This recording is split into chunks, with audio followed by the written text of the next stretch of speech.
Welcome to Wi-Fi news. ఈరోజు Somajiguda press క్లబ్లో దరువు జాతర పోస్ట్ ఆవిష్కరణ జరిగింది. 10/3/2026న రవీంద్ర భారతిలో ఉదయం 11 గంటల నుంచి 9 గంటల వరకు జరగబోయే దరువు జాతర గురించి దరువు ఎల్లన్న దరువు అంజన్నారు వాళ్ళు ఎట్లా ఏర్పాటు చేస్తారు, రేపు ఎట్లా జరుగుతుంది దాని గురించి తెలుసుకుందాం. నమస్తే అన్న. నమస్తే. ఈ మార్చి 10వ రోజున దరువుకు సంబంధించినటువంటి 25 ఏళ్ల పండుగను ఘనంగా హైదరాబాద్లోని రవీంద్ర భారతిలో జరుపుకుంటున్నాము. ఈ యొక్క 25 సంవత్సరాలుగా తెలంగాణ గురించి ఎన్నో ఎత్తలకు ఎన్నో కష్టాలకు ఓర్చి తెలంగాణ సంస్కృతిని సామాజిక సేవను మేము ఇప్పటి వరకు ముందుకు తీసుకొస్తూ 25 సంవత్సరాలుగా మేము పోరాడుతూ ఉన్నాము.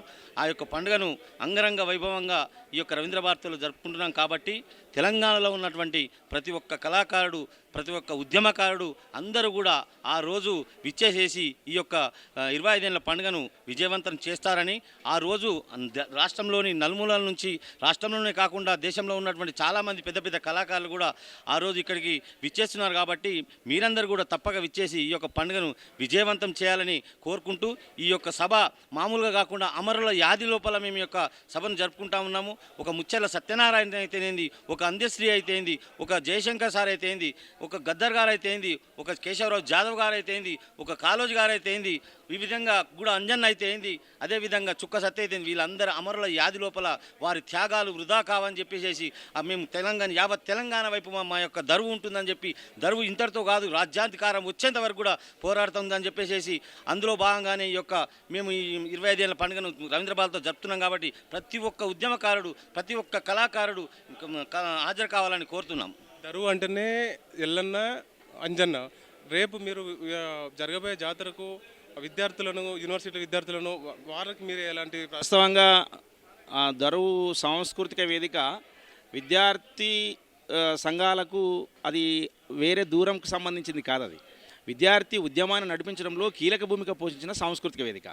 విద్యార్థి జేఏసీగా తెలంగాణ ఉద్యమం జరుగుతున్నప్పుడు విద్యార్థి జేఏసీ చైర్మన్గా, అధ్యక్షులుగా మా అంజన్న కానీ నేను కానీ ఉస్మాన్ సిటీలో విద్యార్థి లోకాన్ని ఉద్యమం వైపు నడిపించినటువంటి పరిస్థితులను మేము గుర్తు చేసుకుంటా ఉన్నాం. కాబట్టి దరువు సంస్థ విద్యార్థుల సంస్థగానే ఏర్పడ్డ సంస్థ. ఇది విద్యార్థి దశలోనే ఏర్పడ్డ సంస్థ.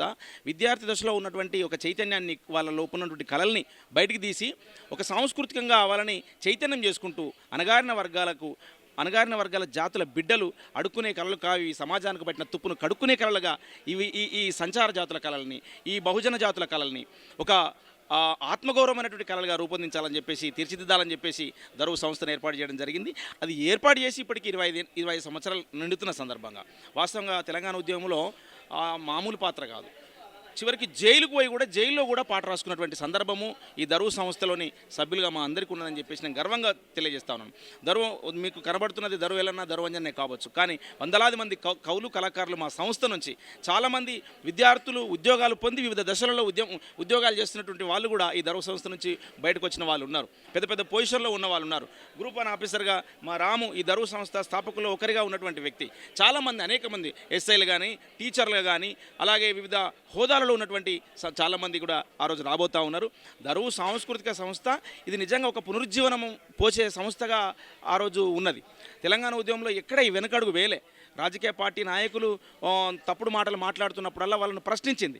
మేము దరువు జాతర పేరు మీద సాంస్కృతిక కార్యక్రమాలు టాగూర్ హోటల్లో పెట్టినప్పుడు టాగూర్ హోటల్ సరిపోలే, మొత్తం కిక్కిరిసిపోయిన సందర్భం ఉండే. వీరులారవందనం పుస్తకాన్ని ఆవిష్కరిస్తున్నప్పుడు గద్దర్ గారు ఆ రోజు మా తల్లి పాదాలు మొక్కుతున్నప్పుడు యూనివర్సిటీలో ఉన్నటువంటి పిల్లలందరూ కూడా, విద్యార్థులందరూ కూడా మా సొంత తల్లుల్ని తీసుకొచ్చి అక్కడ సత్కరిస్తున్నటువంటి గర్వంగా భావించినటువంటి సందర్భం నేను గుర్తు చేస్తా ఉన్నాను. అట్లా ఉద్యమంలో ఒక కీలక పాత్ర పోషించిన దరువు సంస్థ. ఇది ఎవరికి అనుబంధం కాదు, ఏ ఒక్కరి ఆలోచనలతో నడిచిన సంస్థ కాదు. అందరి ఆలోచనలను మమేకం చేసుకొని కవులు, కళాకారులుగా ఉన్నటువంటి బిడ్డలందరం కూడా దీన్ని రూపొందించుకొని ముందుకు వచ్చినటువంటి సంస్థ. కాబట్టి ఈ దరువు సంస్థకు ఒక ప్రత్యేకమైన అంశం ఉన్నది. దీని నుంచి స్టార్టింగ్లోనే ఒక దళితరత్నాల ఆడియో క్యాసెట్, గజ్జల మోత, అలాగే కొట్లాట, చాలా ఆడియో క్యాసెట్లు, తర్వాత తెలంగాణ ఉద్యమ చైతన్య గీతాలు, అట్లనే మాతోవ్వ, వీరులారవందనం, ఓ యుద్ధం అనే పుస్తకాలు రకరకాలుగా తీసుకొని వచ్చినాం. అనేక సెమినార్లు, సదస్సులు, సభలు నిర్వహించినాం. మీరు ఆశ్చర్యపోతారు.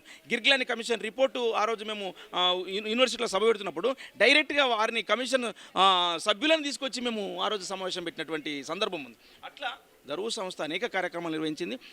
తెలంగాణ ఉద్యమంలో కీలక పాత్ర పోషించిన దరువు యొక్క త్యాగాన్ని, అమరవీరుల సాక్షిగా వాళ్ళు చనిపోతున్నటువంటి బిడ్డల్ని రాలిపోతున్న పువ్వుల్ని రాగాలు రాగాలు చేసి పాడుకున్న సంస్థ దరువు సంస్థ.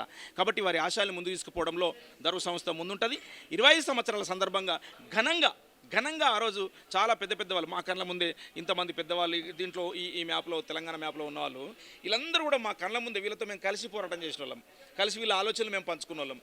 వాళ్ళు దిక్సూచిగా ఉంటే మేమందరం తెలంగాణ ఉద్యమంలో ముందుకు నడిచిన వాళ్ళం. గద్దరన్న లేరు మన మధ్యన, ఇవాళ అందశ్రీ గారు లేరు, గూడంజన లేరు, కేశవరావు జాదవ్ సార్ మాకు పాఠాలు చెప్పిన సార్ ఉస్మాన్ సిట్లో. వీళ్ళందరూ కూడా ముచ్చర్ల సత్యనారాయణ గారు గంటల తరబడి మాట్లాడేది. ఉద్యమం 69లో ఎట్లా జరిగింది ఉద్యమం అని చెప్పేసి మాకు ఎన్నో ఆ రోజు తెలంగాణ ఉద్యమ పాఠాలు చెప్పినటువంటి వ్యక్తి. వీళ్ళందరూ కూడా గూడాంజన్ అయితే యూనివర్సిటీలో లాఠీచార్జ్ జరుగుతుంటే మీరు ఎందుకు బిడ్డ మేము అన్న ఎందుకు వస్తురే మీరు ఈ లాఠీచార్జ్ జరుగుతుంది, బాష్పాలు గోళాలు జరుగుతున్నాయి అంటే బిడ్డ మీరు బతకాల్సిన వాళ్ళు, ఇంకా చాలా వయసు ఉన్నది, మీరే భయపడతలేరు, మేము రేపు మాపో చచ్చిపోయేటోళ్ళం, మాకేం భయం బిడ్డ అని చెప్పేసి వచ్చిండు ఆ రోజు కూడా అంజన్న. అట్లా వీళ్ళందరి త్యాగాల్ని మా కొట్ట లక్ష్మణ్ బాపూజీ గారు చుక్క సత్తనని అయితే మేము దరువు జాతరలో సందర్భంగా తీసుకొచ్చి కార్యక్రమం చేస్తుంటే ఈ సామాజిక అంశాలని తన ఒగ్గు కథలో చెప్పినటువంటి సందర్భం ఉండే. ఇట్లా వీళ్ళందరితో ఒక్కొక్కరితో జయశంకర్ సారు, మేము ఆ రోజు జయశంకర్ సార్ను కొద్దిగా వ్యతిరేకించిన సందర్భం ఉండే. రాజకీయంగా సార్ రాజకీయ పార్టీల మాట్లాడకండి సార్ అని అన్నాం. ఒక వేదిక మీద డైరెక్ట్గా ప్రశ్నించినాం. సార్ చాలా సంతోషపడ్డాడు. సారు ఏమన్నాడంటే మీరు ప్రశ్నించే స్థాయికి వచ్చిరంటే ఇక తెలంగాణను ఆపడం ఎవరి తరం కాదు అని చెప్పేసి అన్నాడు. అట్లా ఇవన్నీ జ్ఞాపకాలు గుర్తొస్తున్నాయి. ఇది ఆ రోజు మేము దరువు జాతర రోజు మార్చి 10వ తారీఖు రోజు, అది కూడా ఒక హిస్టారికల్ డే, మిలియన్ మార్చ్ రోజు చాలా ఒక కొత్త అంశాలని మేము ఆ రోజు ప్రకటించబోతా ఉన్నాము. ఆ కొత్త అంశాలు ఈ సమాజంలో ఉన్నటువంటి అణగారిన వర్గాల ఆత్మగౌరవాన్ని ఆ రోజు ఆవిష్కరించబోతా ఉన్నాం. కళాకారుల ఆత్మఘోషను వినిపించబోతా ఉన్నాం. నిజమైన ఉద్యమ కళాకారులు చాలామంది ఉద్యోగాలు రాని వాళ్ళు కొంతమంది ఉన్నారు బయట. అట్లాంటి వాళ్ళకు కూడా రేపు ప్రభుత్వంలో ఒక అంశాన్ని ప్రభుత్వం కూడా వాళ్ళ గురించి ఆలోచిస్తుంది. ప్రభుత్వ పక్షాన మేము సలహా మండలి సభ్యులుగా మా అంజన్న కానీ నేను కానీ ఉన్నందుకు మేము ప్రభుత్వాన్ని కూడా విజ్ఞప్తి చేస్తూ ఉన్నాము. వాళ్ళు కూడా చాలామంది ఆ రోజు నిరుద్యోగ కళాకారులు కూడా ఆ రోజు రాబోతూ ఉన్నారు. చాలా ఘనంగా గర్వంగా గద్దరన్న వీళ్ళందరూ చనిపోయిన వాళ్ళు ఎక్కడో చనిపోలేదు, మాతో పాటే ఉన్నారు ఆ రోజు అని చెప్పేసినటువంటి సందర్భాన్ని కళ్ళకు కట్టినట్టుగా 25 ఏళ్ల జాతర మీరు చూస్తారని చెప్పేసి ఎంతమంది రాగలుగుతారన్న? అన్న ఆడిటోరియం సరిపోదు అన్నది నాకు తెలిసి, ఆ రోజు సరిపోదు. అనగారిపోతున్నటువంటి ప్రజా కళలు ఏవైతే ఉన్నాయో ప్రతి ఒక్క కళలను కూడా అక్కడ మనం రవీంద్ర భారతిలో ప్రదర్శించబోతున్నాం.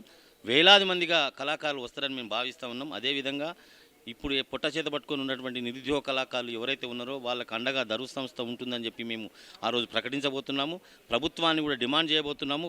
ప్రభుత్వ సలహాదారులుగా కూడా నిరుద్యోగ కళాకారుల వెంబడి మేమున్నామని మేము ఆ రోజు మేము వాళ్ళకు వాదన కూడా చేయబోతున్నాము. కాబట్టి ఆ రోజు అనగారిపోతున్న ప్రతి ఒక్క కళను కూడా రవీంద్ర భారతి ప్రాంగణం లోపల మేము షో చేయబోతున్నాం. కాబట్టి అందరు కూడా మాకు విచ్చేసేసి మీరు చూడలేని కళలను కూడా అక్కడ చూడొచ్చు. కాబట్టి మీరు అందరూ కూడా రావాలని కోరుకుంటున్నాం. అట్లనే ప్రభుత్వంలోని పెద్దలు కూడా ఈ కార్యక్రమానికి హాజరవుతూ ఉన్నారు. మా సాంస్కృతిక శాఖ మాత్యులు జూపల్లి కృష్ణారావు గారు, అలాగే కొంతమంది పెద్దలు మంత్రులు కూడా ఈ కార్యక్రమానికి హాజరు కాబోతూ ఉన్నారు. అట్లనే కళను ప్రేమించే వాళ్ళు చాలామంది బయట ఉన్నారు. వాళ్ళందరూ కూడా ఈ కార్యక్రమానికి రాబోతూ ఉన్నారు. ఓకే అండి, థ్యాంక్ యూ. 25 సంవత్సరాల దరువు జాతరను రేపు రవీంద్ర భారతిలో జరిగే 10వ తారీఖు నాడు బ్రహ్మాండంగా చేస్తామని దరువు ఎల్లన్న దరువంజన మనకు ఈరోజు చెప్పడం జరుగుతుంది. Thank you.